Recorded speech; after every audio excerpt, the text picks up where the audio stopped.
por favor, antes que comencemos, para todos los que están por acá y para la audiencia y para los que ustedes quieran, por favor, si tienen alguna pregunta, interrumpan, miren el chat, no quiero dejar nada al aire, pregunten con confianza, por favor.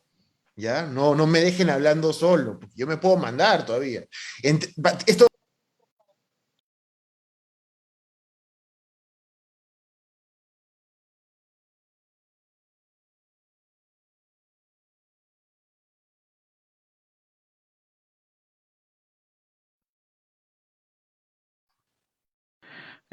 Muy bien, buenas tardes con todos, chicos y chicas que nos están viendo a nivel nacional. El día de hoy tenemos una charla más del Grupo Astronomía, las charlas Bicentenario. En esta ocasión tenemos al doctor Tomás Galvez. El doctor Tomás Galvez inició el mundo de la física en la Universidad Nacional de Ingeniería, en la Facultad de Ciencias, donde cursó su bachillerato. Actualmente se encuentra trabajando en, en su postdoctorado en el Instituto Canadiense de para Astrofísica Teórica de la Universidad de Toronto. Em, Él está trabajando actualmente en lo que es cosmología del universo temprano y gravedad fuerte. El día de hoy nos va a hablar sobre algunas cosillas de métodos perturbativos. Esperamos que les guste su charla y cualquier duda o pregunta, estamos para ayudarlos. Doctor Tomás, un gusto tenerlo acá. Un gusto que se haya podido dar un tiempo para darnos una pequeña charla y el escenario es suyo. muchísimas gracias, Diego. Yo estoy realmente muy, primero que todo, con todos, buenas tardes. Realmente muchísimas gracias por la invitación. Realmente es un gusto poder tener contacto con el grupo Astronomía, que tantas buenas cosas ha motivado en mí. Yo realmente le tengo mucho cariño al grupo Astronomía. Yo he tenido y tengo amigos que han sido parte del grupo Astronomía y siempre hemos estado pues muy interesados en colaborar, en ver cómo hacer las cosas y vengo a contarles algunas cositas, en especial a los muchachos, a las muchachas que están en la uni, que están llevando pues sus cursos y cómo esas cositas que están viendo tienen algo que ver con muchos de los temas que están pues muy calientes en la cosmología del universo temprano, en especial en la inflación y cósmica, y también que tienen que ver con la interacción gravitatoria fuerte, cuando la gravedad es más fuerte que la fuerza que simplemente nos trae a la Tierra, ¿no? Esta charlita que les he preparado tiene dos partes. La primera trata un poco de los avances que he tenido y que quiero compartir con ustedes en una rama que manejo, que es la rama de la cosmología del universo temprano. En primer lugar, les voy a hacer un pequeño resumen de más o menos de qué se trata la teoría perturbativa y por qué hay tanto afán en los primeros años de nuestra carrera como físicos, como científicos, en estudiar resortitos y masas. Entonces, esto va a estar por ahí interesante. Luego vamos a hablar de cómo este contexto de resortes y masas y de intentar hacer algunas cosas que sean efectivas, se aplica a un escenario muy particular que es el escenario de la inflación cósmica y cómo es que las perturbaciones allí juegan un rol muy importante en entender los orígenes de la estructura del universo temprano y cómo eso nos ayuda a entender cómo se genera la estructura del universo hoy en día.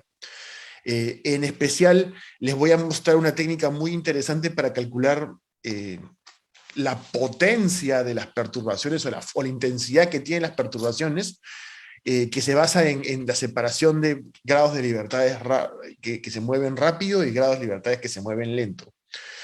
Y por otro lado, vamos a empezar a las otras cosas muy interesantes y muy no lineales que se estudian utilizando métodos no lineales, como la presencia de oscilones, como la presencia de soluciones particulares de las ecuaciones de Einstein, soluciones particulares de las ecuaciones del movimiento de algunos grados de libertad que son interesantes, ¿no? Y la parte 2 entre la parte uno y la parte 2 va a haber un pequeño interludio.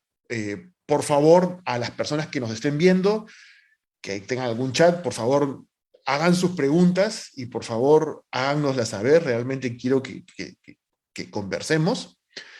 Este, luego la parte 2 se va a tratar de más o menos cómo estos métodos perturbativos se aplican a estudiar teorías que van más allá de la relatividad general. Primero les voy a motivar y les voy a explicar cuáles son las motivaciones que alguna gente tiene para modificar la teoría de la relatividad general. Luego les voy a contar más o menos qué procesos están detrás de la formación de ondas gravitacionales y cómo uno puede intentar generar ondas gravitacionales en el contexto de teorías que van más allá de la gravedad. Luego les voy a contar un problema que aparece cuando uno intenta reconstruir estas ondas gravitacionales, este perfil de ondas gravitacionales, como es la idea de el crecimiento secular, que es una falla en la forma de hacer teoría de perturbaciones, cómo se puede controlar esta falla para obtener aún resultados que tengan sentido. Y como bonus voy a presentarles un poco de qué es lo que pasa cuando uno evalúa teorías de gravedad alternativas. Lo que normalmente ocurre es que hay grados de libertad extra, aparte de los grados de libertad que corresponden a la gravedad por sí misma. Se necesitan campos adicionales y estos campos adicionales hacen cosas. Entonces, sin más preámbulo, voy a empezar. Voy a contarles un poco este enfoque y esta idea que viene detrás de la teoría de perturbaciones y del universo temprano. Entonces vamos a comenzar con una idea muy sencilla y muy basada en cálculos que se pueden hacer, ¿no? Imaginemos que uno tiene una acción unidimensional, donde uno tiene el lagrangiano de una partícula que se mueve en una sola dimensión por un potencial. Y ese potencial tiene la propiedad de tener un punto de equilibrio, tal que cuando uno calcula la gradiente de ese potencial, existe un punto en el que la fuerza es cero, ¿no? Entonces, si este potencial tiene esa propiedad, entonces siempre es posible desviarse un poquito de ese punto de equilibrio y encontrar cómo se comportan las fluctuaciones alrededor de ese punto de equilibrio.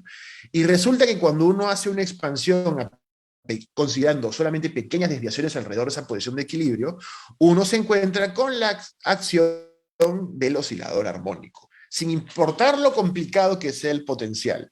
Si es posible encontrar un punto donde la fuerza efectiva es cero, alrededor de ese punto siempre es posible encontrar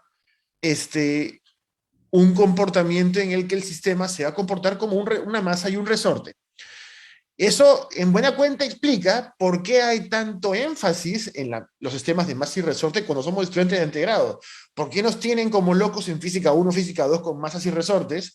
Y cuando nos hacen llevar mecánica cuántica, ¿por qué seguimos estudiando el oscilador armónico? Y cuando vamos a física atómica y molecular, ¿por qué representamos las interacciones entre átomos aún dentro de la aproximación de masas y resortes?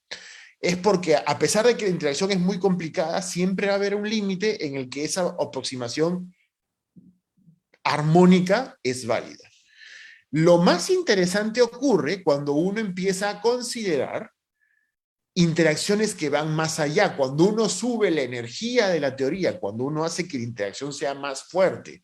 ¿Qué es lo que ocurre? Si uno hace que la interacción sea más fuerte, primero interactúa esa teoría con el medio en el que uno se encuentra, y al mismo tiempo es posible que dentro del sistema mismo que uno estudia, la energía se haya levantado, de manera que en vez de considerar desviaciones alrededor de una posición pequeña de equilibrio, las desviaciones de repente se vuelven más grandes, haciendo de que los términos de más altas derivadas que representan ese potencial sean más grandes.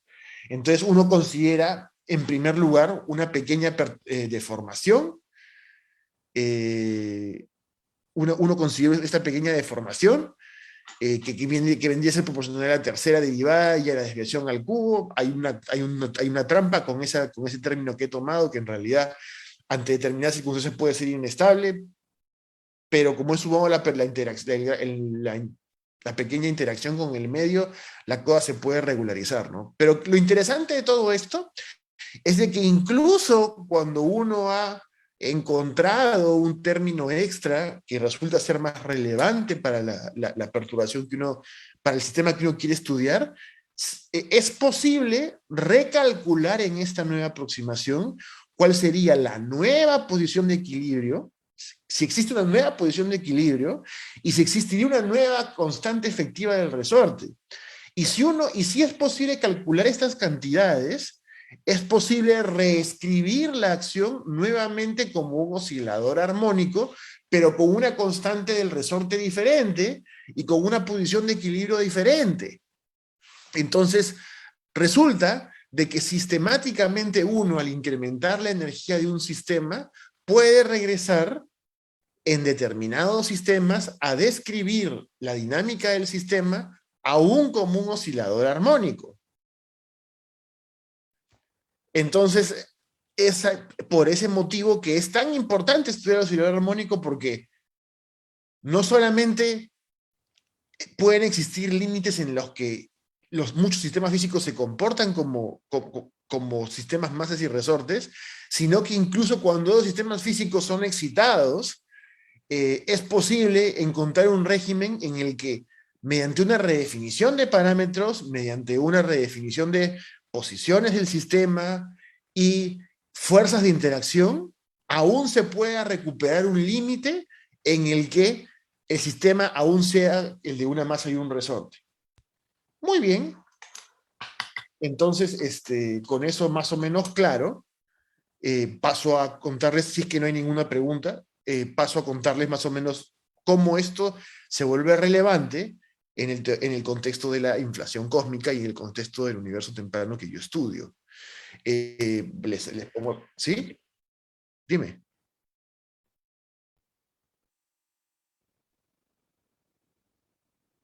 Sí,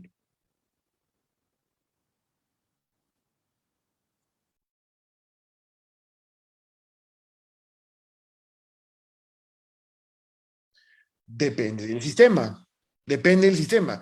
Estamos viendo sistemas que tienen una posición de equilibrio, que es posible que después de un tiempo de dejar el sistema ser, se relaje el sistema y se redefine una posición de equilibrio. Obviamente, no todos los sistemas son así, pero la idea es que cuando uno quiere empezar a conocer cómo pasan algunas interacciones, este tipo se busquen este tipo de sistemas como plataforma, ¿no? Entonces, lo que tú dices es verdad. Es posible que esto se rompa en algún momento. Sí, es posible que eso se rompa. Eh, pero en general, un poco la tendencia ha sido a ubicar ese tipo de sistemas para poder describir qué es lo que pasa a más altas energías. Ese tipo de sistemas tienen un nombre bien interesante, son sistemas físicos que son renormalizables. Son sistemas físicos en los que se puede reescribir, se pueden hacer estas reinterpretaciones de variables. Obviamente hay sistemas que no lo son. ¿Ok? Perfecto. Entonces, vamos a ver. Entonces, esta pequeña introducción que les he comentado nos lleva a una frase que curtió un gran físico teórico como Sidney Coleman, que dijo que la carrera de un físico hasta cierta instancia consiste en tratar el oscilador armónico en niveles de complejidad cada vez mayores. Y en verdad, la forma en la que la física moderna ha estado manifestándose en estas últimas épocas es así. Hemos intentado siempre estirar el resorte y encontrar regímenes en el que aún podemos trabajar algunas cosas y que esas deformaciones que hayan ocurrido en el sistema nos vayan diciendo qué es lo que pasó, ¿no? Eh, entonces, bueno, esa es más o menos la idea. Entonces, les cuento un poco más o menos qué pedazos de información tenemos de la información más temprana del universo. En este caso, del espectro de radiación cósmica de fondo. El espectro de radiación cósmica de fondo es esencialmente un fragmento de información que se recaba en el cielo, eh, que eventualmente es radiación microondas. Esto fue descubierto en 1965. Y lo más interesante de esto es de que es radiación en el rango de las microondas en las que se ha filtrado todas las interacciones que vienen de planetas cercanos, de radiación cercana, de manera de tal de que la luz que uno recibe es luz que viajó desde las primeras instancias de la vida del universo hasta nuestros días, ¿no? Y lo curioso de este pedazo de radiación es, en la figura que vemos en la izquierda, es de que esa mancha que se ve en el medio es el disco galáctico, y si eres lo suficientemente ciego, te das cuenta de que los puntos 1 y los puntos 2 tienen esencialmente la misma temperatura, ¿no? A medida de que se fueron puliendo cada vez mejor las técnicas de observación, desde COBE en 1992, WMAP en el 2003 y Planck en el 2013, van a haber futuras misiones de detección de radiación cósmica de fondo.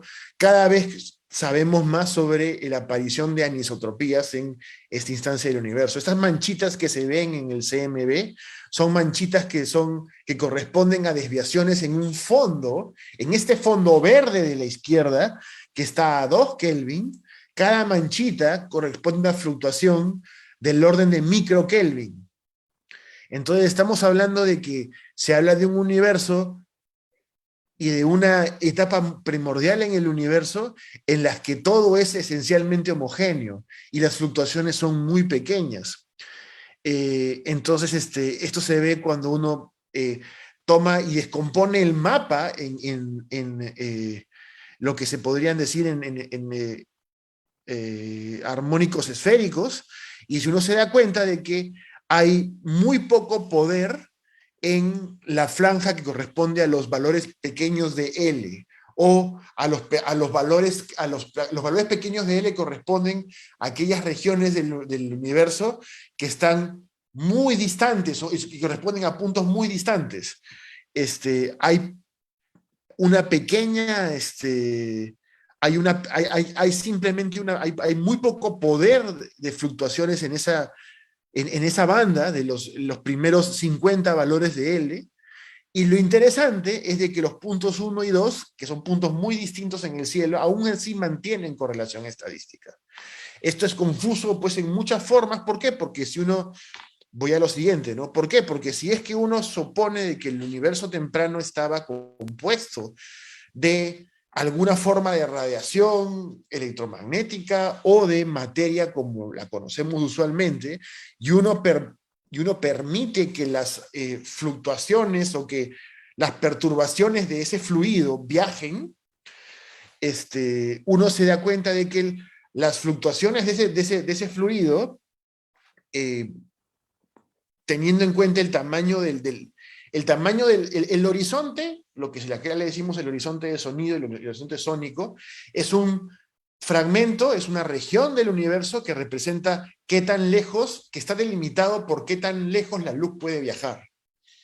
Entonces, si resulta de que esa región siempre será más grande para un universo lleno de materia ordinaria o de radiación electromagnética, resulta de que no hay forma que las perturbaciones de alta energía escapen de esa región, de manera que uno pueda obtener un universo o un parche del universo que tenga una temperatura más o menos homogénea. O sea, si es que uno supone de que el universo está hecho de materia convencional o de radiación electromagnética, las perturbaciones de este fluido no pueden escapar del fluido, y como no pueden escapar, recalientan el fluido de manera, pues, caótica por todos lados, y no se podría explicar por qué el fondo de radiación es tan homogéneo.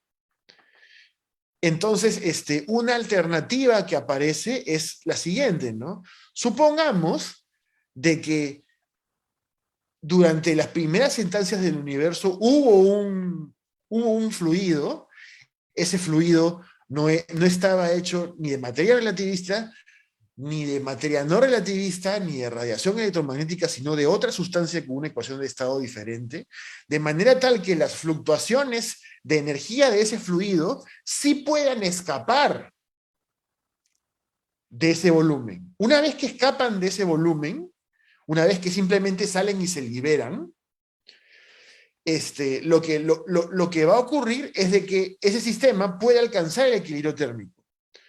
Entonces, ¿qué es lo que ocurre? Este escape solamente se vería si es que uno ve los modos propagándose de forma irrestricta a la expansión del universo.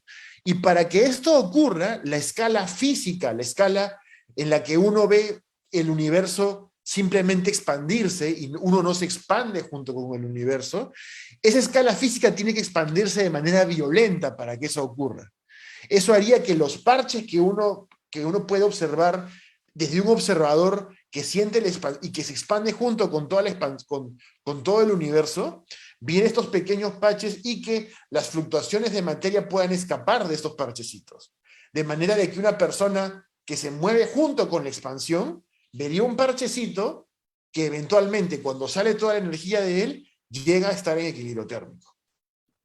Entonces, se vuelve tremendamente importante todo lo que les he venido diciendo sobre descomponer los modos de un fluido o los modos de una sustancia y encontrar las perturbaciones de la sustancia y ver cómo esas perturbaciones viajan y cómo es que esas perturbaciones se comportan junto con la evolución del sistema.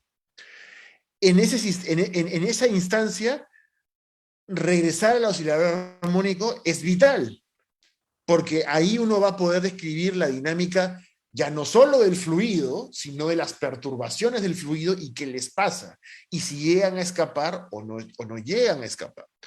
Entonces, esta teoría que permite el escape de los modos de fluctuación fuera del parchecito se llama inflación cósmica y supone de que el contenido del universo durante esta etapa fue un fluido cuya ecuación de estado permite presión negativa en vez de presión positiva.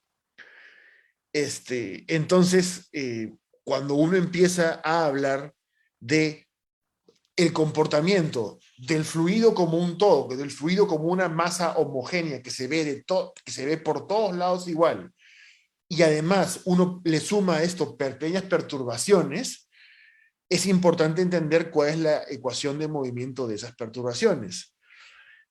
Resulta que es posible encontrar las ecuaciones del movimiento de esas perturbaciones y escribir y encontrar en las ecuaciones dos tipos de fluctuaciones. Una fluctuación que se comporta como una fluctuación en la curvatura del espacio-tiempo. Es una fluctuación que te dice a ti qué tanta curvatura y qué tanto se deforma la sábana del espacio-tiempo a medida que el tiempo evoluciona. Esa curvatura es escalar, es como el potencial gravitacional de Newton que calculamos siempre. Y es una función de X, de dónde estás, y de T, de en qué instante de tiempo estás. Entonces, uno encuentra perturbaciones escalares que representan perturbaciones que representarían al potencial gravitatorio como perturbaciones tensoriales, que representan a ondas gravitacionales. Las ondas gravitacionales estiran y encogen las distancias que los objetos recorren. Entonces, estas dos cosas coexisten en el universo temprano. Perturbaciones escalares, que son perturbaciones en el potencial gravitacional, y perturbaciones tensoriales, que son perturbaciones que contraen a lo largo, a lo alto, contraen y expanden distancias, y también contraen y expanden distancias en otro modo, ¿no? Que es como si fuese en X, diagonalmente de esta manera y diagonalmente de esta manera. Esos dos modos coexisten, son dos modos de polarización de la radiación gravitacional. Entonces, es bien interesante, ¿por qué? Porque si uno llega a hacer la descomposición y la separación en pequeñas fluctuaciones, resulta que las ecuaciones del movimiento para esos sistemas siempre se verán como ecuaciones de un oscilador armónico. Entonces, esa es la cuestión que es interesante, ¿no? Entonces, ¿cómo podemos resolver las ecuaciones de oscilador armónico? Lo interesante es de que si uno las resolviera directamente, se va a dar cuenta de una cosa bien curiosa, ¿no? Y es que al comienzo de la existencia de estas perturbaciones, lo que más hay es una oscilación. Esa oscilación se da mientras el modo está dentro del parche en el que uno se está enfocando. Y una vez de que esas fluctuaciones se escapan, pierden esa dinámica y se congelan. ¿Y qué es lo interesante? Si uno quiere calcular la intensidad o la potencia de esos modos, no es necesario calcular la onda. No es necesario calcular esta oscilación que es tan complicada. Ahí, si ustedes se dan cuenta, en N, digamos que este índice, este eje X es como decir el tiempo, la frecuencia de oscilación de eso pues es bien alta, ¿no? Entonces, cuando uno quiere resolver las ecuaciones del movimiento de oscilador armónico, pues resolverlo en la computadora o resolverlo analíticamente pues es pesadísimo, porque demoraría pues demasiado tiempo. Entonces, en este caso resulta de que es posible hacer un truco muy interesante. Uno puede escribir el modo que uno está trabajando, en este caso es el modo Xi sub K, y lo puede escribir como una amplitud L multiplicado por E a la I teta. ¿Ok? Y resulta que uno puede encontrar ecuaciones de movimientos para L y ecuaciones de movimiento para teta, punto. Entonces resulta de que la ecuación de movimiento para teta punto es una ecuación bastante simple de resolver. No es nada complicada. Y si uno reemplaza la solución en la ecuación para L, resulta de que existe una forma de hacer que la ecuación para L, que es la amplitud de este modo, sea una ecuación que tenga una frecuencia efectiva de oscilación que en t igual a 0, al comienzo de la existencia de este modo, tenga una frecuencia efectiva de 0, que es exactamente cuando el modo oscila más. Entonces, lo que les vengo a sugerir a ustedes es de que es posible separar la ecuación del movimiento de este modo como la ecuación del movimiento de la amplitud y la ecuación del movimiento de una fase. Y que para entender la potencia de estas perturbaciones, lo único que necesita es conocer la amplitud, no la fase. Entonces, esto es, ¿para qué? Bastante interesante. Y esto permite poder comparar los diferentes modelos inflacionarios y poder obtener restricciones y poder obtener qué viabilidad hay que determinados modelos de la inflación representen lo que realmente ocurre. Creo que vale la pena mencionar algo importante aquí. Hay muchos modelos de la inflación y uno podría pensar, ¿están buscando ellos cuál es el modelo más adecuado? No es tanto así. Lo que la gente está buscando con esto es entender qué cosa en una teoría fundamental de la naturaleza es una asignatura o es un fenómeno que valdría la pena notar del universo temprano. La inflación cósmica no viene de la física fundamental. La inflación cósmica es un modelo que sirve para representar las ecuaciones del movimiento de perturbaciones, pero que no sabe de cuál es la física de altas energías. No hay una conexión entre el modelo estándar y la inflación cósmica, no, el inflatón o la partícula, o esta partícula que dominaría el universo para ser consistente con el CMB, no es una partícula fundamental, ni representa una interacción fundamental en la naturaleza. Entonces, ¿qué es lo que pasa? Si uno sabe esto, ¿qué es lo que uno está poniendo constraints o qué es lo que uno le está poniendo límites con la observación? Uno le está poniendo límites a qué es lo que la teoría fundamental en la naturaleza puede o no puede hacer. Entonces, esto no es una competencia de este modelo versus este modelo, sino de esta propiedad de este sistema versus esta otra propiedad del sistema. Y ver si es que alguna teoría de más altas energías es capaz de representar esa fenomenología.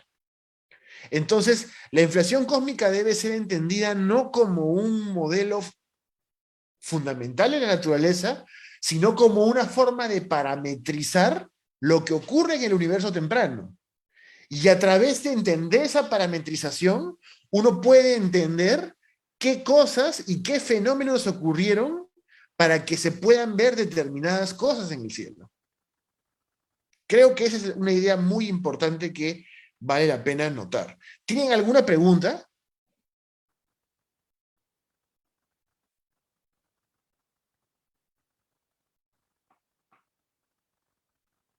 ¿Sí? ¿Alguien? Bueno, si no, continúo entonces. La idea eventualmente sería intentar conectar la inflación cósmica, que es una fase, que les digo, es una fase, es un modelo, con la física fundamental. Y para hacer eso, lo que sería necesario sería, para comenzar, decir que más de un campo puede generar la expansión del universo que vemos. De manera tal de que eventualmente cuando uno, a ver, ¿cómo decirlo? ¿Qué cosas pueden motivar a tener a una teoría de inflación de más de un campo?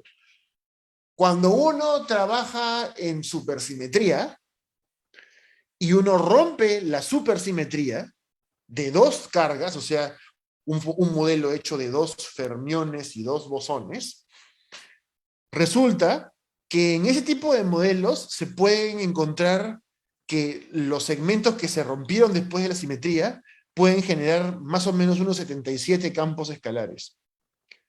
Estoy hablando de 77 especies, de las cuales una de ellas podría comportarse como un inflatón. Entonces, al mismo tiempo, por ejemplo, hay teorías de gravedad modificada que tienen grados de libertad adicionales. Entonces, entender si es que al modificar la teoría de la gravedad, uno puede tener un grado de libertad adicional que pueda dar, que pueda dar como consecuencia este tipo de cosas es importante. Entonces, al mismo tiempo, entender que la inflación puede ser manejada por más de un campo, también habla de cómo esta partícula que generaría la inflación se relaciona con las formas existentes de materia y de radiación. Y cómo es que existen mecanismos para migrar la energía del inflatón en la energía de diferentes sustancias que aparezcan al comienzo del universo. Entonces, yo lo que hice con mi asesor doctoral fue extender esta muy bonita técnica de separación entre fases, entre amplitudes y fases, y poder hacerlo para teorías de campos con n campos, con un número muy grande de ellos. Y resulta que cuando intenté hacer eso, este, las frecuencias de oscilación de las cosas bajaron pues en 3 órdenes de magnitud y se pueden generar con eso y se pueden representar y reconstruir espectros de potencias de diferentes modelos de inflación y de una forma muy rápida, sin mucho problema, sin estar resolviendo oscilaciones, ¿no? Que serían muy caras de resolver. Aquellos que se dedican a la física computacional no me dejarán mentir que resolver cosas que oscilan en el tiempo significa tener tamaños de paso cada vez más pequeños y es más tiempo esperar detrás de una computadora. Si resulta que tú has encontrado una manera de encontrar solamente la amplitud de esos modos, te estás ahorrando bastante tiempo. Entonces, eso es lo que esencialmente se hizo, fue encontrar ecuaciones del movimiento para los grados de libertad lentos. definitivamente lo interesante de esto es no solamente entender ese límite de tenemos un sistema y lo fluctuamos un poquito y podemos entender qué es lo que pasa en un sistema más general ante pequeñas fluctuaciones. Lo interesante ocurre cuando uno tiene sistemas que son muy no lineales. Cuando uno tiene sistemas muy no lineales aparecen soluciones muy interesantes. Una de ellas es esta solución que se llama oscilón. El oscilón es una solución de campo que se deriva de las mismas ecuaciones de movimiento de los grados fundamentales de libertad, que puede tener puede representar un gran tamaño en el potencial gravitatorio o en el potencial o en la energía tensorial o en los modos tensoriales de las perturbaciones, de manera tal que estos modos de vibración viven por mucho tiempo y son no lineales y se mantienen aislados por mucho tiempo. Y la gente matemáticamente no entiende cómo a partir de la ecuación de onda se puede generar una solución de esta naturaleza. Y lo que yo estoy parcialmente dedicado a estudiar es de qué forma matemática uno puede entender el comportamiento de estas soluciones y de qué se derivan, ¿no? Y lo que hemos encontrado y lo que estamos buscando es de que estas soluciones llamadas oscilones que aparecen en la teoría cosmológica están relacionadas a las soluciones de la ecuación de Sine-Gordon, que también oscilan por infinito tiempo y que tienen un infinito tiempo de vida, y lo que hemos demostrado es de que es posible deformar las soluciones de la ecuación de Sine-Gordon y deformarlas en estos oscilones, que son que potencialmente aparecerían en la teoría cosmológica. Entonces, este tipo de estructuras son muy curiosas y aparecen en contextos como en la física fundamental, y aparecen bastante. Cuando uno intenta solucionar las ecuaciones no lineales del sistema, resulta de que aparecen estas burbujas que oscilan en el tiempo y que traen consigo gran cantidad de curvatura y gran cantidad de energía gravitatoria. Si esa cantidad de energía gravitatoria se mantuviera por un tiempo relativamente grande, sería cuestión de tiempo que, por ejemplo, aparecieran muy temprano en el universo agujeros negros primordiales. Y hasta este momento no tenemos evidencia de que una cosa así haya ocurrido. Entonces, es importante entender qué es lo que le pasa a estas soluciones matemáticas, que también son parte del entendimiento que tenemos para describir, para entender la inflación.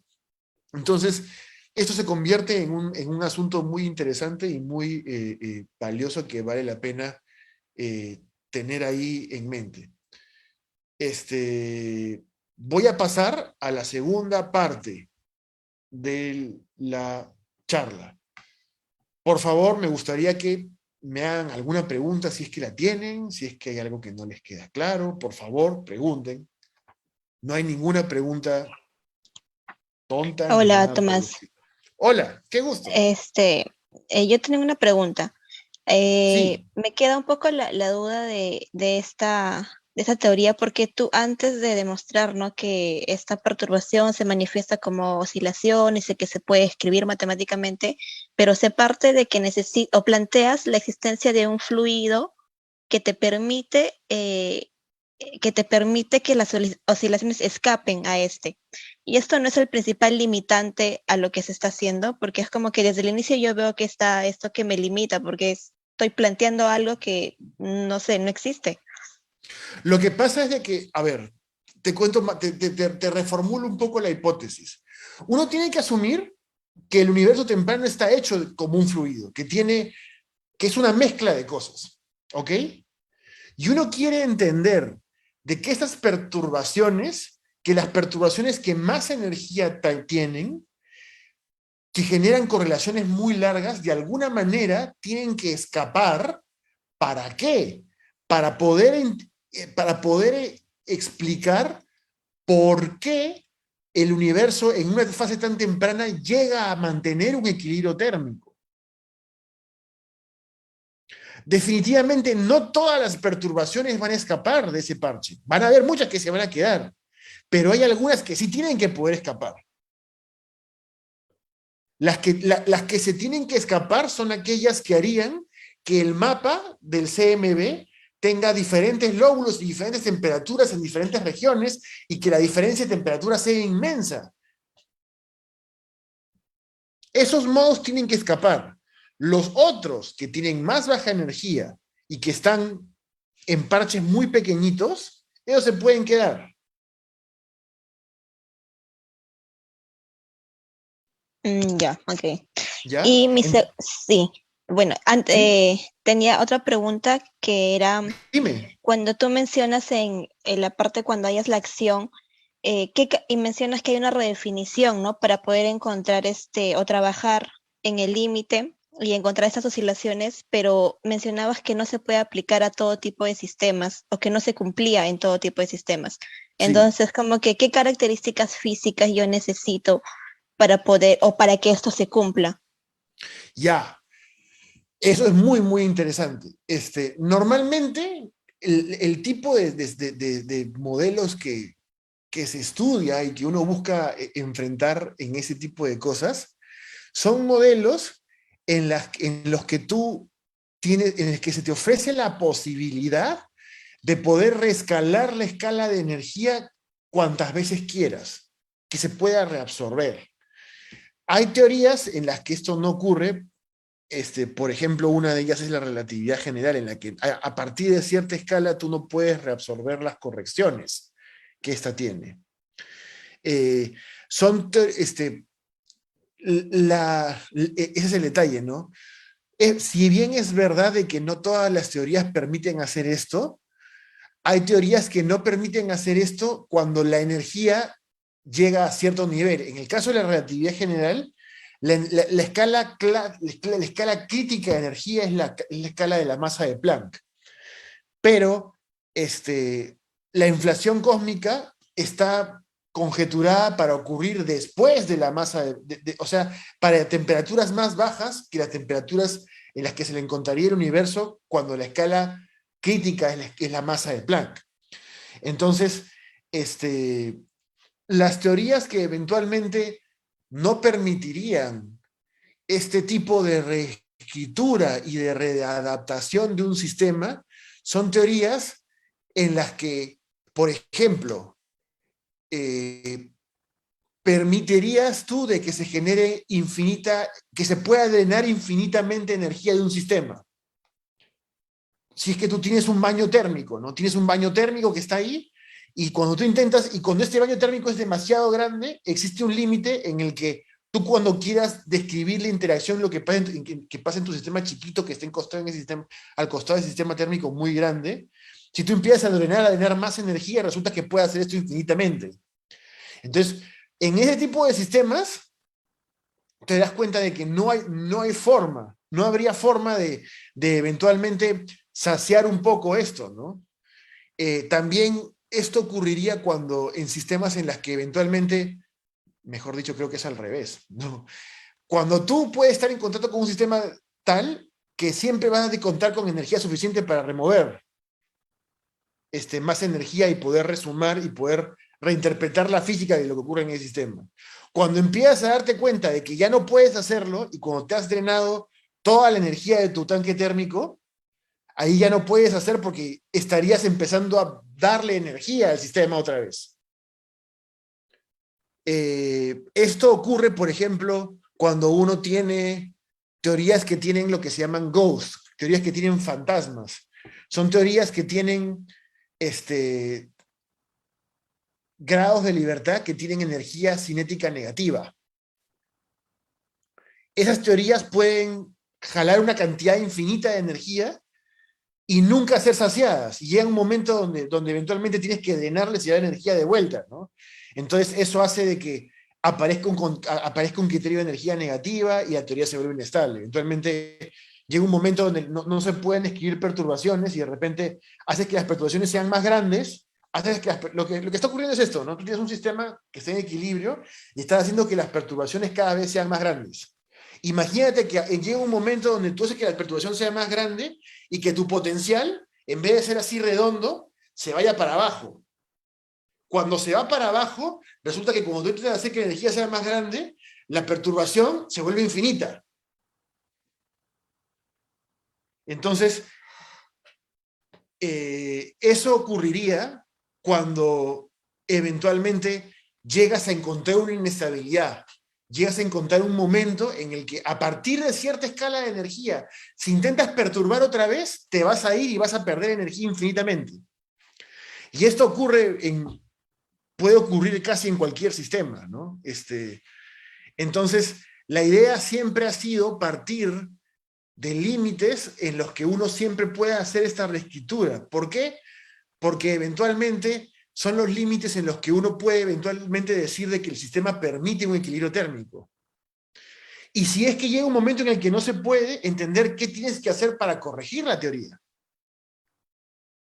Yo creo que es el desafío más importante. No solamente se trata de, ya encontré dónde la teoría falla, sino encuentra dónde la teoría falla y encuentras qué tipo de cosas sería necesaria para corregirla y qué tipo de interacción hace que en vez de que la energía caiga y se vuelva negativa, tú puedas corregir el factor mediante una interacción y otra vez vuelvas a tener interacciones y que permitas otra vez resumar y volver a encontrar perturbaciones cada vez más grandes. Ese es el detalle, ¿no? Que esa reparametrización te permite, Erika, describir una teoría en cualquier escala de energía, en una escala de energía muy pequeña como una escala de energía muy grande. Cuando esto se rompe, resulta que algo está pasando, hay una interacción que te estás perdiendo o algo está ocurriendo que no permite que esto ocurra. Entonces, esta renormalización es una propiedad importante de los sistemas físicos que buscamos. Y sí es verdad, hay un montón de circunstancias en las que esto se rompe, y en ese caso, cuando eso ocurre, lo que normalmente tendemos a hacer es buscar qué tipo de interacciones nos pueden traer esa propiedad de vuelta. Es en esos casos en los que se plantea lo que mencionabas, lo de los ghosts, como que... Ese es un ejemplo, claro. Ese es un ejemplo, sí. Ya, me quedo con que, o sea, son sistemas en los que se permite llegar a un equilibrio de alguna forma, entonces. Exacto, son sistemas en los que se permite llegar a un equilibrio. Y si de repente, en aquellos sistemas en los que no se permite llegar a un equilibrio, tienes que hacerte la pregunta, ¿qué tengo que hacer y qué interacción tengo que poner para restaurar el equilibrio? No, ya. ¿Ok? Esas eran mis preguntas, sí, gracias. Perfecto. Gracias a ti. ¿A otra pregunta?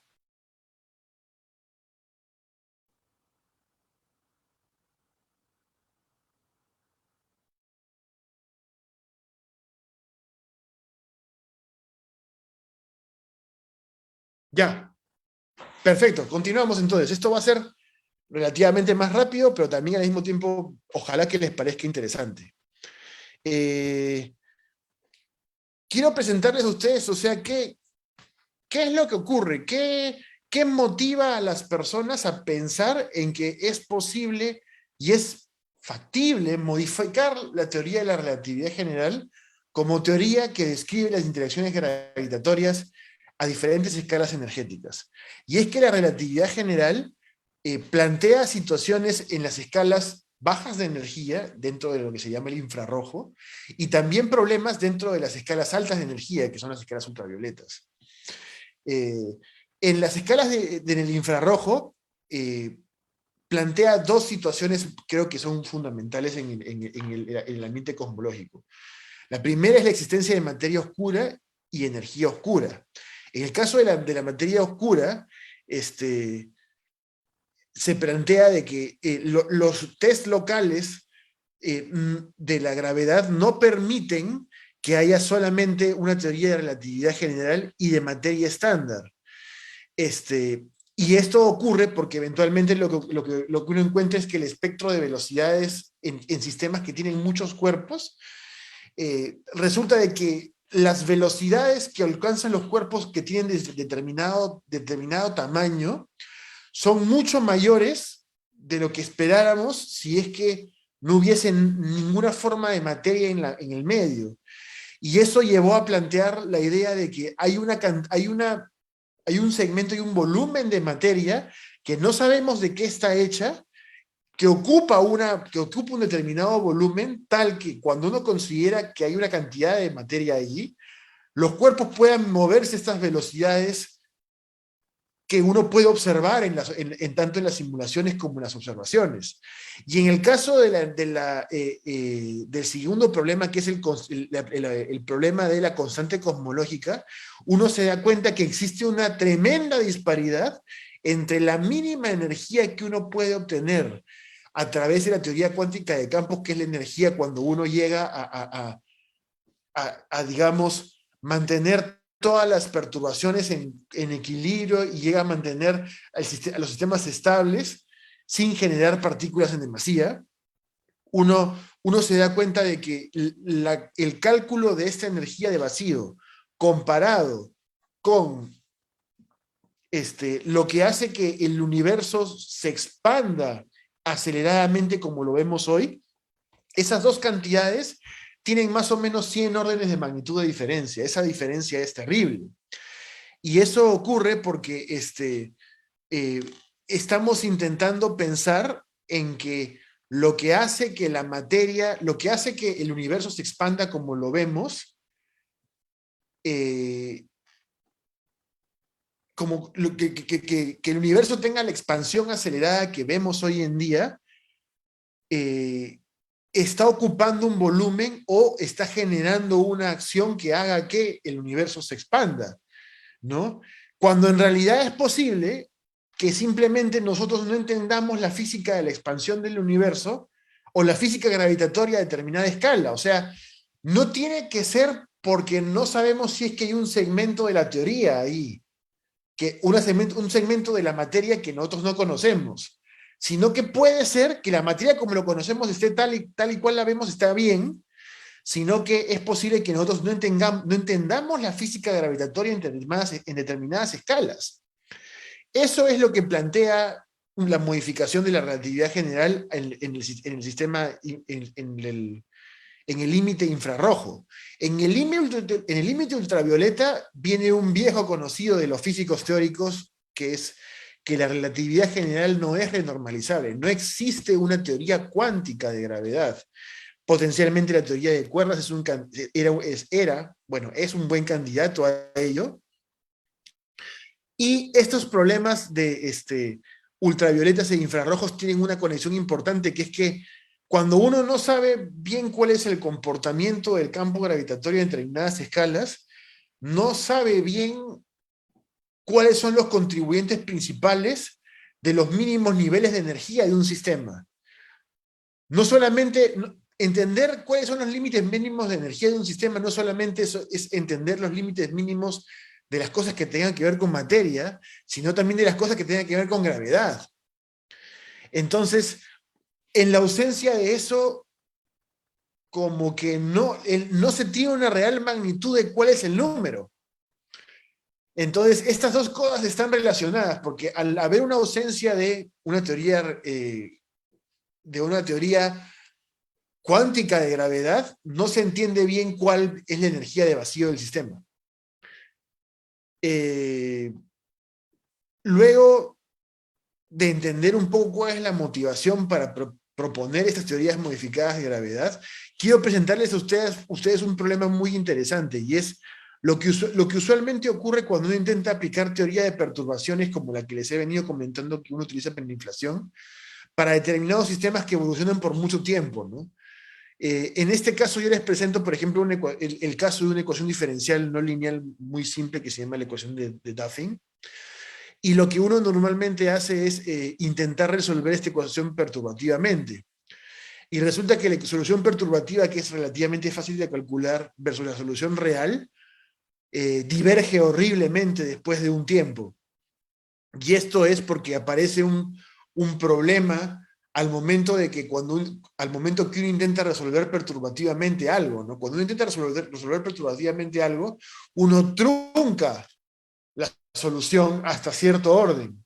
Y cuando uno trunca, deja uno partes del sistema y deja uno escalas de tiempo en las que los sistemas físicos ya no van a ser consistentes. En este caso, por ejemplo, ese término que es proporcional a x al cubo, epsilon x al cubo, lo que usualmente se hace es decir de que hay un x pequeñito, aquí hay un x y que hay un delta x pequeño, y uno expande alrededor de ese X de equilibrio que uno conoce, ¿no? Normalmente el X de equilibrio es el X en el que epsilon es igual a cero, que es solamente un oscilador armónico común y corriente. ¿Y qué es lo que ocurre? Cuando uno hace eso, está omitiendo una serie de términos que ayudan precisamente a regular esto. Y eso mismo ocurre cuando uno intenta recuperar y reconstruir cuál sería el perfil de ondas gravitacionales de estas teorías modificadas de gravedad. Lo que normalmente ocurre es lo siguiente: cuando uno intenta entender y reconstruir un perfil de ondas gravitacionales, lo que uno está haciendo eventualmente es lo siguiente: está tomando dos agujeros negros o dos cuerpos muy masivos y está permitiendo que uno orbite alrededor del otro hasta que los dos se fusionen, y al momento de la fusión se genera energía gravitacional. ¿Qué es lo que pasa en ese tipo de sistemas? Si uno dice, los agujeros negros están a cierta distancia, permiten que se fusionen y se genera energía, y uno hace que esa distancia sea más grande y luego vuelve a permitir que el sistema evolucione, lo que ocurre es de que el perfil de ondas que sale cuando uno ha permitido que los dos agujeros negros del sistema estén más lejos, se va a generar más energía en el caso de estas teorías perturbativas de gravedad. De estas teorías modificadas de gravedad. Lo que no ocurre si es que uno asume que la teoría gravitatoria es simplemente la relatividad de Einstein. En la relatividad de Einstein, si tú partes con los agujeros negros de aquí o partes con los agujeros negros de acá, es lo mismo. La cantidad de interacción gravitacional que vas a obtener es la misma, porque los cuerpos tienen la misma masa, tienen la misma densidad de energía.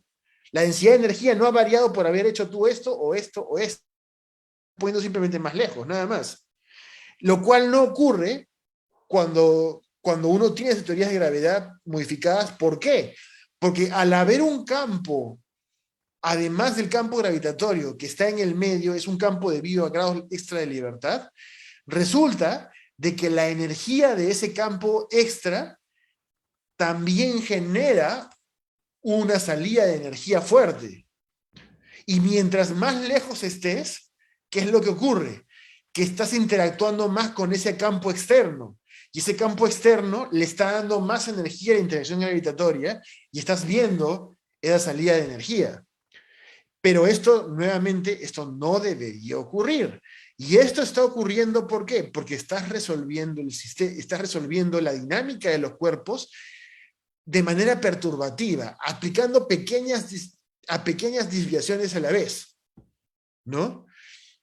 Entonces, ¿qué es lo que ocurre? Lo que hemos venido haciendo nosotros es intentar controlar esas desviaciones y esas fallas en los instantes de tiempo muy largos.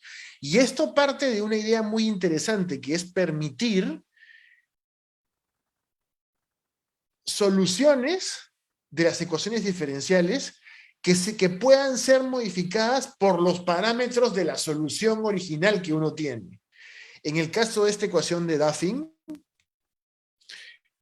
uno tiene la frecuencia efectiva del oscilador.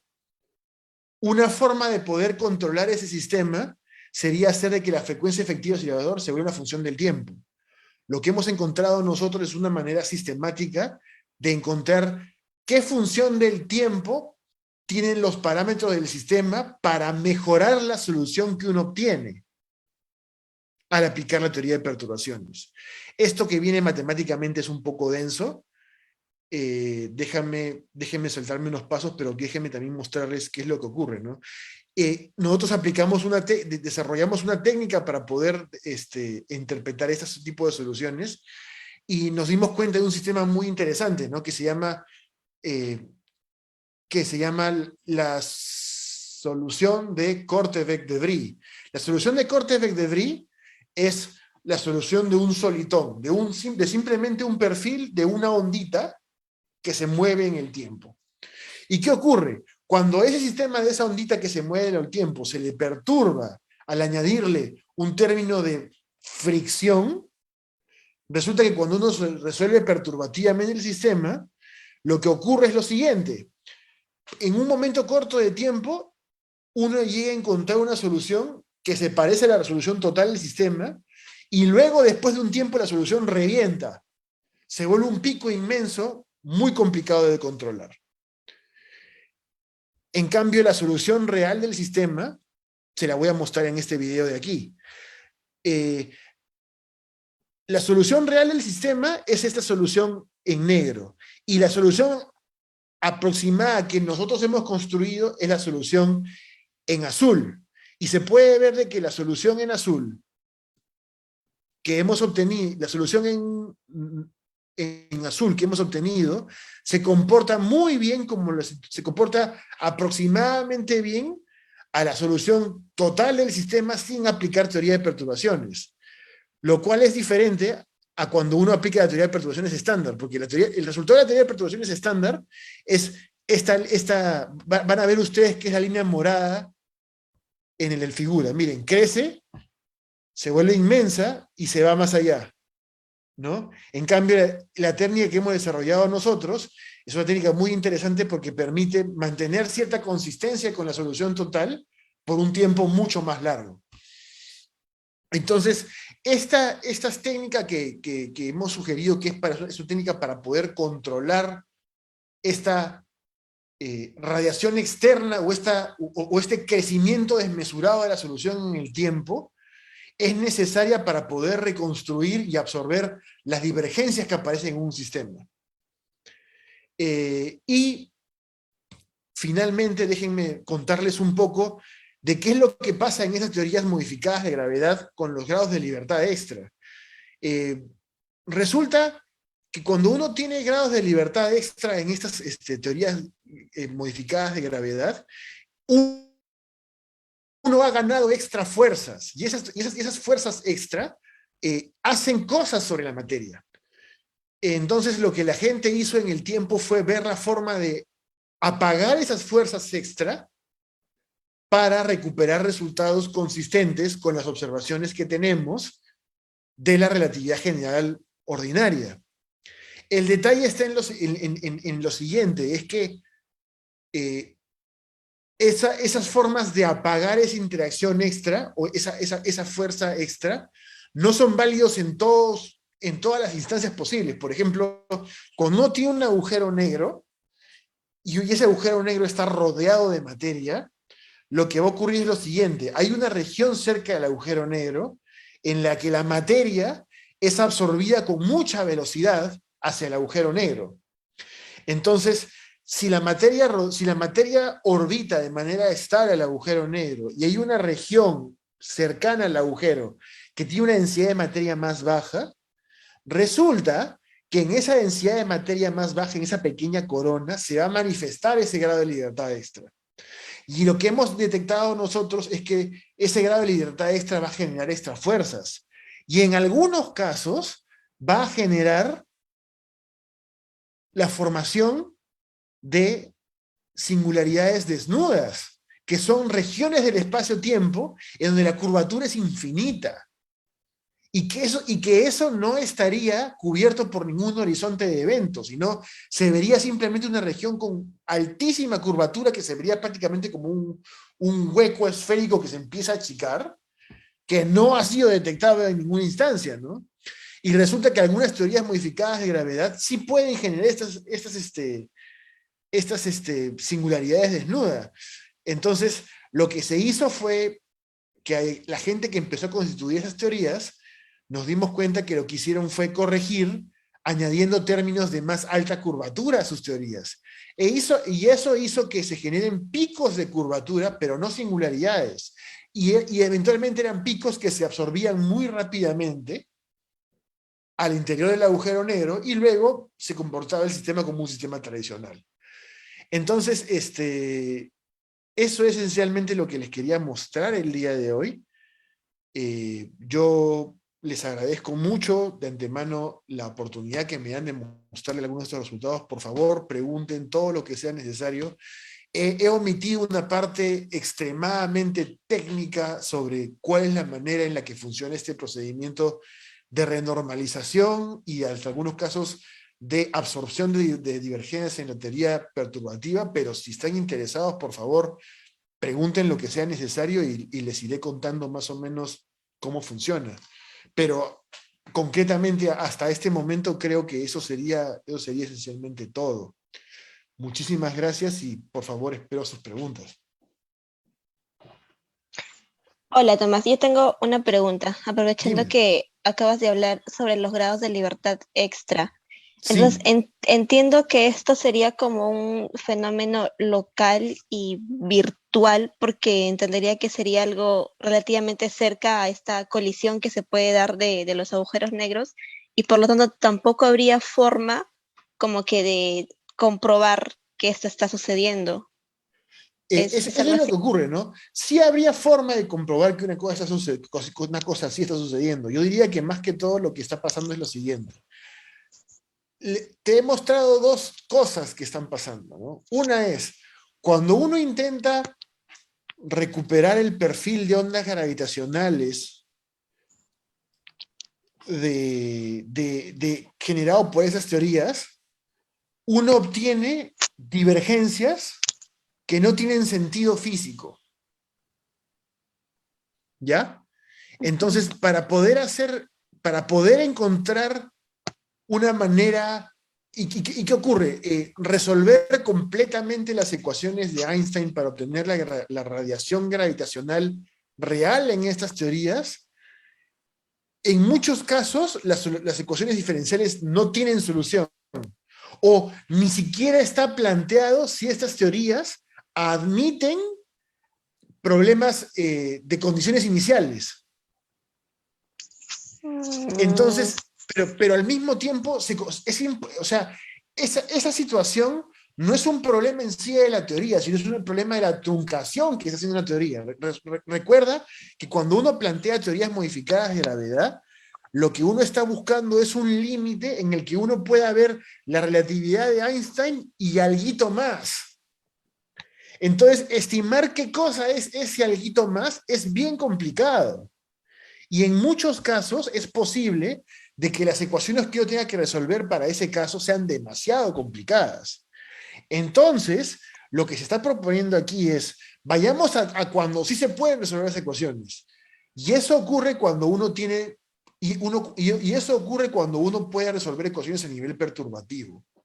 Sí hay soluciones, se pueden resolver, pero las soluciones tienen este problema, que es que cuando tú permites que dos cuerpos se encuentren más separados, obtienes un resultado que no es muy físico, porque uno obtiene más interacción gravitatoria de la que debería.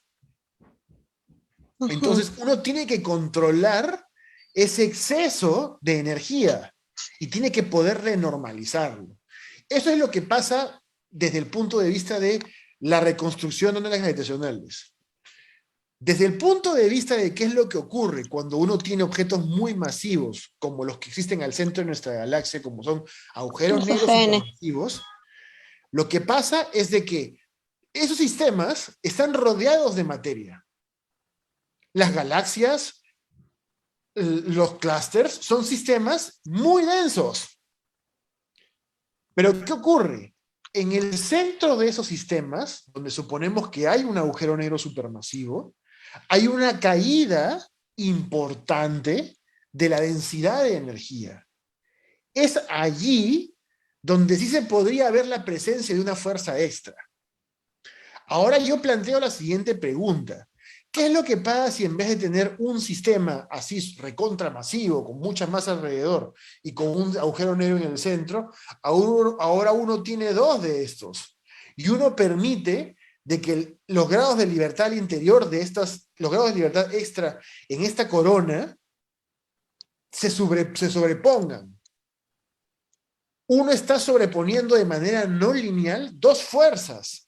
Y decir de que eso no va a tener un impacto en toda la materia que está alrededor de eso, es muy complicado, estaría muy mal, porque en realidad sí habría si uno sobrepone dos fuerzas de manera no lineal, y además de eso, en dos sistemas en los cuales hay un mecanismo que no permite que esa fuerza se manifieste al exterior. Es como si tú tuvieras una olla, ¿ya? Una olla a presión. que la olla a presión mantiene la presión y todo lo que estás cocinando, y de repente tú agarras una olla a presión y la tiras contra otra a muy alta velocidad. Entonces, ¿qué está pasando? Todo el cascarón metálico, ¿no?, que está alrededor de tu sistema que estás cocinando, si tú encuentras esas ollas a presión prendidas y funcionando, ¿qué es lo que ocurriría? Decirle que no va a haber ningún efecto en todo lo que rodea ese sistema estaría mal, pues. O sea, la presión en algún momento se va a liberar. Se va a liberar y va a actuar en todo lo que mantenga a esa presión confinada. Cuando tú juntas esas dos fuerzas y llegan a superponerse, todo ese sistema que blinda de alguna manera la fuerza extra, se van a sumar las fuerzas, en algunos casos constructivas y en otros casos destructivamente, y va a haber un efecto. Y es posible que esas fuerzas se sobrepongan y generalmente, y usualmente lo que tenga que ser una bomba, ¿no? Entonces, esa es la cuestión, que estos mecanismos de apantallamiento de estas fuerzas están haciendo de que esas fuerzas extras sí se comporten como bombas, ¿no? Entonces, esa es otra de las cosas que eventualmente ayudarían a ver qué es lo que pasa con estos grados de libertad. En algunos casos ocurriría una cosa así, que sería que se sobrepongan en una forma pues muy brutal. En otras no tanto. Hay teorías que manejan ese confinamiento de esas fuerzas de una manera más pacífica, ¿no? Pero otras no. Entonces, eso plantea desafíos. La relatividad general de Einstein tiene más de 100 años y, como les acabo de mostrar, tiene problemas o cosas que aún queda por entender. Entonces, creo que sería una buena idea empezar a pensar de qué manera uno puede entender si es que habrían correcciones viables a la teoría. Entonces, aquí les estoy mostrando dos colores fenomenológicos de lo que puede pasar, ¿no? Uno es, aprovechémonos de toda la fenomenología de ondas gravitacionales que está muy de moda, y la otra es, miremos la superficie de los agujeros negros, algo como los Event Horizon Telescope, que pueden ver la superficie de estos entornos muy masivos. Sería brillante para ver si qué fuerzas estas son permitidas, ¿no? Entonces, yo creo que es un desafío interesante que nos muestre la física gravitatoria en los próximos años, de verdad. Cuando yo empecé a estudiar gravedad, relatividad especial, relatividad general, estos eran campos donde no se hablaba de experimentos, donde no se hablaba de observaciones. Hoy día es todo lo contrario. Hoy día hay observaciones, hay documentos, hay posibilidades de poder, de alguna forma, confrontar la teoría con la observación.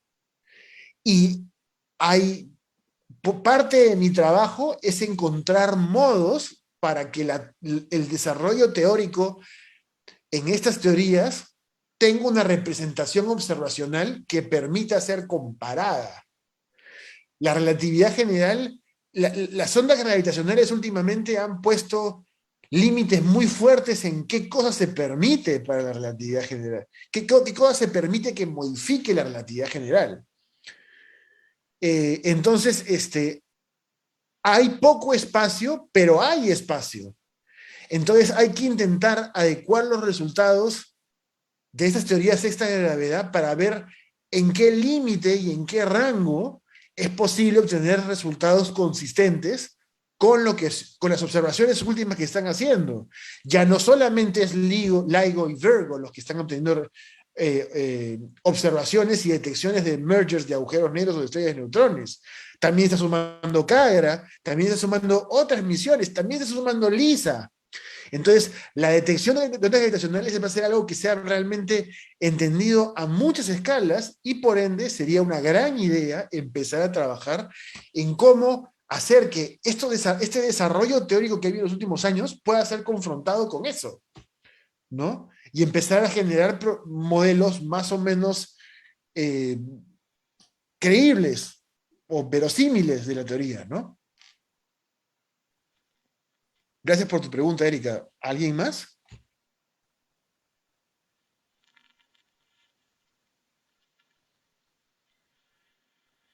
Eh, Tomás, yo quería hacerte una pregunta. Dime. Quería preguntarte, o sea, me he quedado con la duda sobre estos grados de libertad extra que aparecen en las fronteras, bueno, en los horizontes de los agujeros negros. ¿Se habla de alguna estabilidad de estos grados de libertad? ¿O son, creo que por ahí Erika mencionó que tenían de carácter virtuales? ¿Lo tienen? O sea, ¿hay alguna observación de tal manifestación? A ver, si me permite, déjame dejar compartir mi pantalla un ratito y déjame mostrarles algo más puntual que puedo decir al respecto. Los grados de libertad extra no son virtuales, serían reales. Si uno no tuviera grados de libertad extra, las teorías de gravedad modificada serían inestables, todas. Si no fuera por los grados de libertad extra, por ejemplo, déjenme mostrarles algunos ejemplos. A ver,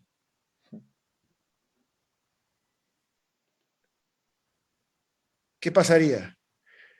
Por ejemplo, aquí les muestro las ecuaciones del movimiento de una teoría que no solamente es que no solamente es proporcional a la curvatura de Ricci o al escalar de Ricci, sino que es una función del escalar de Ricci, llamada f de r, f del escalar de Ricci. Y cuando uno encuentra las ecuaciones de movimiento de la teoría así a secas, resulta que las ecuaciones de movimiento son de cuarto grado. ¿Ok?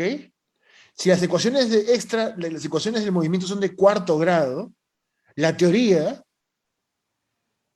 por la definición de estabilidad de Ostrogradsky, sería inestable. ¿Por qué inestable? Porque tú podrías encontrar el momento generalizado de este campo que sea proporcional al cubo, o que sea proporcional, o que haya en el lagrangiano términos que sean proporcionales al cubo del potencial, o lineales en el momentum generalizado. Eso significa de que se generarían fantasmas en esta teoría. Sin embargo, si uno se da cuenta, miren, tomamos la traza de esta ecuación del movimiento, uno se da cuenta que uno encuentra la ecuación del movimiento de un escalar, ¿no? Entonces, si uno descompone la teoría en el escalar y aparte la ecuación y aparte la ecuación original, resulta de que la ecuación de los grados de libertad puros o de los grados de libertad puramente tensoriales regresan a ser de segundo orden. Entonces, uno puede escribir una ecuación diferencial de cuarto orden como un sistema de ecuaciones diferenciales de segundo orden con un grado de libertad extra. No, a ver, mejor dicho, una ecuación diferencial de cuarto orden, en este caso se está escribiendo como una ecuación diferencial de segundo orden para los grados de libertad tensoriales y otra ecuación diferencial de segundo orden para un escalar extra que vive en la traza. ¿Ok? Y te digo más, cuando este sistema se acopla a la materia que existe en el sistema, resulta que aparecen lugares en el que el potencial efectivo tiene un mínimo bien establecido. Entonces existen soluciones estables de los grados de libertad. Y aparecen, pero ¿qué es lo que ocurre en el caso de estas teorías, de algunas teorías? Lo que ocurre es de que esas configuraciones estables de los grados extra de libertad están al costado de configuraciones en los que aparece una curvatura infinita. Entonces lo que se hizo fue reemplazar este punto donde aparece la curvatura infinita, R infinito, como ustedes pueden ver en la figura, por una barrera de potencial, en la que el campo va, choca contra la barrera y regresa. Entonces, en vez de uno chocar contra contra una curvatura infinita, uno choca contra una pared en la que se genera alta curvatura y luego las oscilaciones se estabilizan. Y eso es lo que ocurre aquí. Cuando uno... A ver, déjenme dejar de compartir otra vez y déjenme volver a compartir lo que teníamos antes. Stop share. Y luego vamos a compartir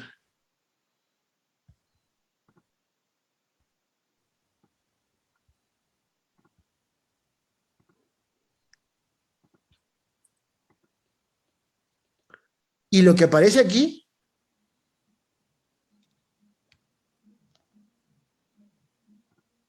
no, ¿qué hice? Y lo que aparece aquí es de que, miren, como les digo, efectivamente, sin la corrección, lo que ocurre es de que aparecen estos picos de curvatura.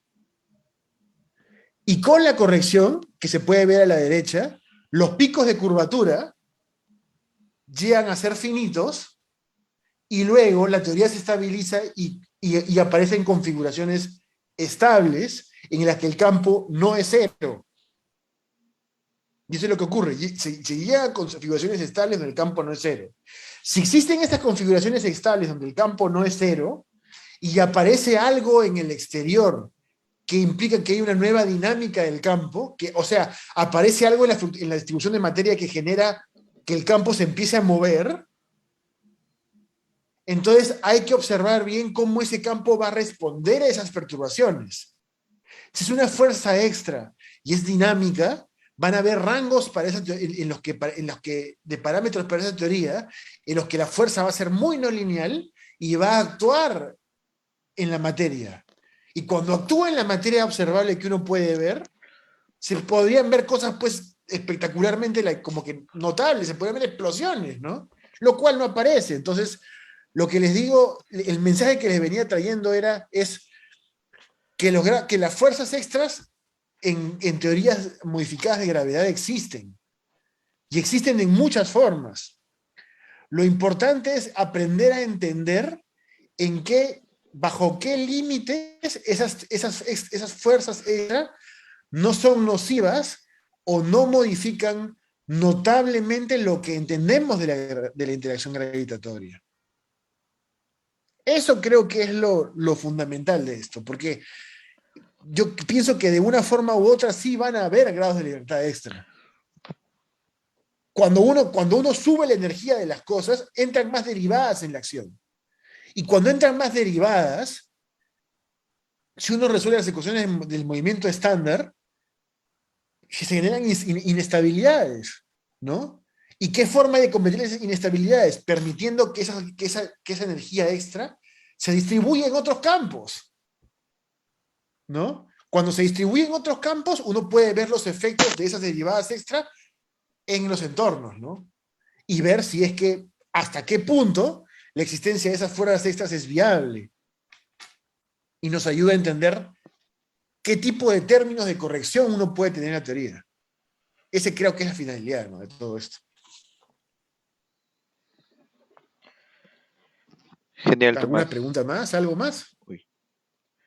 Sí, antes una última pregunta, como para dar un panorama general, por ejemplo, a personas que decidieran investigar sobre esta nueva área, o sea, ¿cuál es el estatus en sí de de las teorías generalizadas? Porque o sea, hasta donde yo sé, o por lo poco que he leído, ya se viene trabajando hace 10 años, quizás un poco más, o sea, ya hay estas teorías, pero sin embargo siempre ha estado como que priorizando la teoría de la relatividad.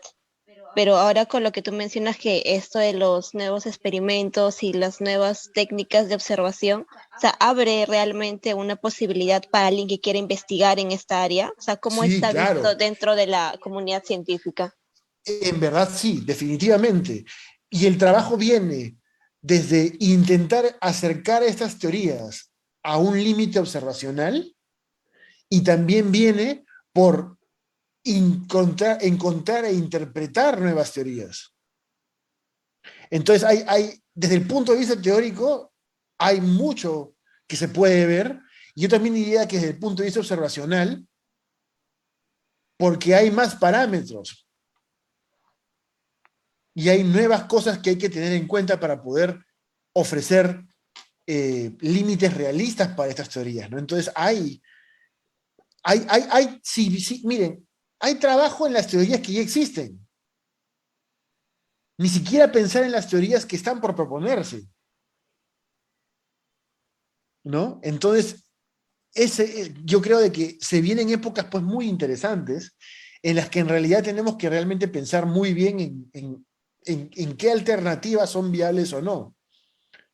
Como les digo, vuelvo a decirles, la teoría de la relatividad general fue propuesta hace más de 100 años. ¿Ok? Entonces, desde ese momento hasta esta parte, por diferentes motivos, siempre se ha intentado encontrar contrincantes a esa teoría. Y en muchos aspectos, muchos de esos contrincantes se han ido eliminando y otros no. Entonces, y la razón por la que muchos otros no, o la razón por la que no se ha detenido un poco el trabajo en esto, es porque, primero, no ha habido herramientas técnicas para poder generar nuevo conocimiento, y segundo, no había una forma observacional ni siquiera de que se manifieste la gravedad más allá del límite newtoniano. La fusión de agujeros negros, la fusión de estrellas de neutrones, son una manifestación de la gravedad fuerte. Y como tal, era importante primero entender la gravedad fuerte desde el punto de vista de la teoría de Einstein. Y eso todavía trae consigo algunos problemas que siguen por estudiarse. Sin embargo, para la gente que está interesada en la física más fundamental aún, esto también significa un gran conjunto de temas de investigación en los que se pueden tomar dos alternativas. O se busca acercar la teoría al experimento, o se genera nueva teoría que intente ser más consistente con lo que entendemos. No solamente a escalas astrofísicas con agujeros negros astrofísicos, sino también a escalas cosmológicas y a los orígenes del universo. Vale la pena mencionarles de que esos experimentos que también tienen que ver con la primera parte de la charla que les di sobre el espectro de radiación cósmica de fondo, hay teorías de gravedad modificada que también tienen su inflatón.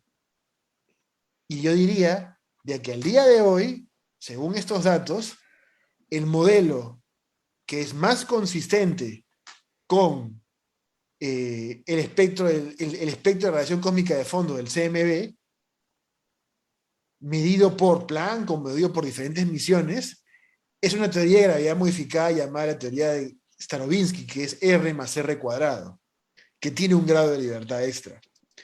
Entonces, hasta allí también hay oportunidades de trabajar. Entonces, son campos muy abiertos en los que realmente sería pues muy interesante contar con apoyo de ustedes y de todas las personas y todos los muchachos que están interesados. La relatividad general y la física gravitatoria ya no son más un objeto de interés puramente teórico. Ahora hay datos, ahora hay observaciones.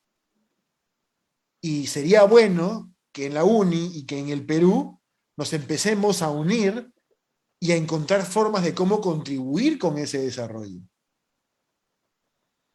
Ojalá que en algún momento se dé y que aparezca un interés real. Cuando yo estudiaba en la uni era complicado, ¿no? Era un poco oscuro todo eso, no había mucho interés, no había era visto como algo pues un poco excéntrico, pero ya no. Ahora lo que se viene es intentar realmente ponerle límites a nuestra imaginación y poder ver cuáles de las alternativas que han ido apareciendo son realistas, ¿no? ¿Tienen alguna otra pregunta más? ¿Algo que les gustaría comentar? Tomás, por ahora no. Por ahora solo agradecerte. Muchísimas gracias. A ver, espérame, déjame refresco el streaming. Por ahora, Mi correo, por si acaso, a ver si se los puedo, a ver si nos puedes proporcionar mi tu correo, correo. si es que están interesados por ahí algunos de ustedes en hacer alguna pregunta o conversar, se los estoy pasando en el chat del evento. Si desean pueden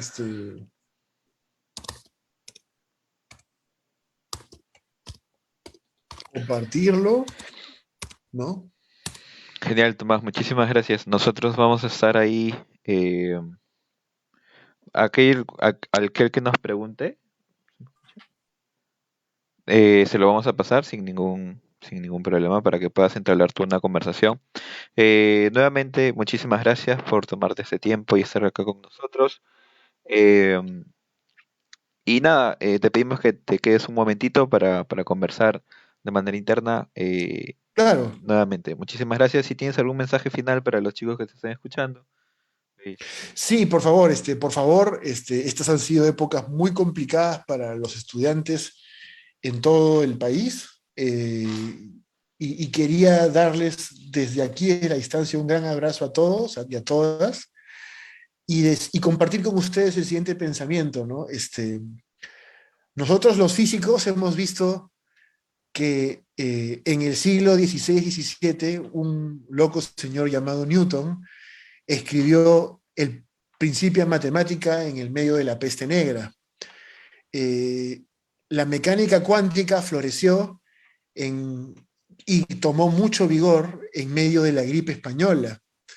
Eh, y quiero que sea un llamado para todos ustedes y para toda nuestra comunidad en el país, que probablemente ustedes sean testigos y sean parte, y por qué no, sea de ustedes la próxima gran revolución científica. No es bien interesante ver cómo tiempos tan complicados como estos no solamente traen cosas tan complicadas y tan difíciles como la enfermedad y en algunos casos la muerte, sino también, también hace que aquello que nos hace humanos florezca. Eh, y la ciencia es de por sí un medio por el cual esto nos diferencia de las otras especies y nos hace creer en la belleza y nos hace creer que como raza humana podemos dar un paso adelante y que no solamente los biólogos y los médicos están haciendo un gran esfuerzo por sacarnos a flote, sino que nosotros también estamos empujando el carro para saber un poquito más, para conocer un poquito más del universo y para darle más conocimiento y tecnología a las generaciones que se vienen. Con este pensamiento y con esta alocución, yo realmente les agradezco por su invitación y ojalá que haya tiempo para vernos pronto. Muchas gracias. Muchísimas gracias a ti, Tomás. Gran pensamiento. Nos has dejado no solo con un montón de dudas acerca del universo, sino nos has dejado con una bonita frase para reflexionar y para pasar la noche. Muchísimas gracias a todos los que nos estén viendo. La próxima semana también tenemos una charla. La próxima semana tenemos a la doctora Gabriela Calistro, que trabaja en la ESO, que nos va a hablar sobre su tema de investigación. Así que los esperamos la próxima semana a la misma hora por el mismo canal. No se lo pierdan. Sin más, chicos, buenas noches con todos. Bye bye.